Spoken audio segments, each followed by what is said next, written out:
الحاج محمد شفیع تشریف رکھتے ہیں، ساتھ ہی ساتھ علامہ مولانا جمال احمد شفیع بانی کے مخدوم اشرف شیخ پاٹا وہ بھی تشریف لائے ہیں، اور ساتھ ہی ساتھ مولانا نشیر احمد صاحب اور 1954 ساکنین کا تعلیم نشیر شیخ کے امام حضرت مولانا ابراہیم الدین صاحب جی حضرت علامہ مولانا صاحب اللہ کی تشریف لائے ہیں، ہمیں استقبال ہے اور تمام معزز مہمانان علماء کرام حاضر چاہیے تو یاد رکھنا پھر یہ تمہاری موت نہیں ہے، یہ تمہارا سفر ہے۔ عالم ارواح میں تھے، خدا نے کہا دنیا بدلو، ماں کے پیٹ میں آ گئے، اللہ نے کہا دنیا بدلو، دنیا میں چلے آئے، اللہ نے کہا دنیا بدلو، قبر میں چلے گئے، قبر سے حکم ہوگا دنیا بدلو، میدان حشر میں چلے جائیں گے، حساب کتاب ہوگا، کہے گا جنت میں جاؤ، تو مرے گا۔ بولو ہم تو سفر کرتے رہے، اچھا قبر میں جاؤ گے نا مر کے؟ بولو کیا سوال ہوں گے قبر میں؟ زور سے بولو بہت پکا یاد کیے ہو۔ ہر آدمی کو گاؤں گاؤں پوچھو کیسے مانتی ہوں، بہت مضبوطی سے آتی ہے، مگر سنو چاہے جتنا پکا یاد کر لو، اگر رسول کی غداری پر موت آئی تو چاہے جتنی تمہاری عربی اچھی ہو، چاہے جامع ازہر سے پڑھی ہو، چاہے ندوہ سے پڑھو، چاہے جتنا عربی ادب اچھا ہو، اگر نبی کی غداری پر موت آئی تو یاد رکھنا قبر میں ساری عربی بھول جاؤ گے، صرف ہاں ہاں کا آخری یاد رہے گا۔ اور اگر کوئی عربی نہیں پڑھے ہو، نہ سوال یاد ہے نہ جواب یاد ہے، مگر موت رسول اللہ کی وفاداری میں آئی تو فرشتہ سوال کرتا جائے گا اور تم سب جواب دیتے چلے جاؤ۔ سبحان اللہ۔ پہلا سوال فرشتہ پوچھ رہا ہے، وہ کوئی نیشنل ہائی وے سے نہیں آئے گا فرشتہ، زمین چیرتے بڑے بڑے نام، بڑے بڑے باغ، ڈراؤنی چہرہ، آگے پوچھتا ہے من ربکا، تمہارا رب کون؟ مومن تھا، اس نے کہا ربی اللہ، میرا رب اللہ۔ اتنے میں فرشتے نے دوسرے سوال کی تیاری کر دی، میں نے کہا فرشتوں اس نے تو بتا دیا کہ میرا رب اللہ ہے، اب یہ دوسرا سوال کیوں کر رہے ہو؟ تو کہا سنو صرف اللہ کو رب ماننا کافی نہیں ہے، اللہ کو تو بہت سارے لوگ رب مانتے ہیں، یہودی بھی مانتے ہیں، نصرانی بھی مانتے ہیں، اور ہمارے ہندوستان کے ڈاکٹر علاج کرتے کرتے تھک جاتے ہیں تو کہتے ہیں بس مادی کے گھی ہے اسی سے دعا کرو۔ اللہ کو بہت ساری قومیں رب مانتی ہیں، اس لیے فرشتہ دوسرا سوال کر رہا ہے ماں دین ہوگا، تیرا دین کیا ہے؟ دین کو بتا۔ مومن تھا، اس نے کہا دینی الاسلام، میرا دین اسلام ہے۔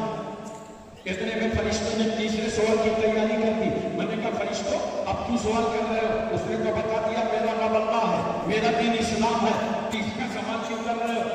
تو جانتے ہو تیسرا سوال کا تیور بتا رہا ہے کہ اسلام میں کئی فرقے ہیں، کچھ لوگ تو اپنی جماعت کا پورا نام ہی اسلام سے رکھے ہیں، اس لیے فرشتہ پوچھ رہا رب بتا دیا ٹھیک ہے، دین بتا دیا ٹھیک ہے، سنو مسلمانوں۔ فرشتہ تیسرا سوال کرتا ہے ما کنت تقول فی ھذا الرجل، اس مرد کے بارے میں بتاؤ کیا خیال ہے، کیا رائے ہے، کیا ارادہ ہے؟ اتنے میں ہماری تلواری قبروں میں آ گئے، جناب محمد رسول اللہ، آٹھویں رسول اللہ، آ گئے بدو صفا، آ گئے شمس الدوحہ، آ گئے بدر الدجا، آ گئے نور الہدی، آ گئے نجم النبا، آ گئے عین التقا، آ گئے زین النقا، آ گئے کنز النقا، آ گئے کشف الدجا، آ گئے بحر المنن، آ گئے نہر السنن،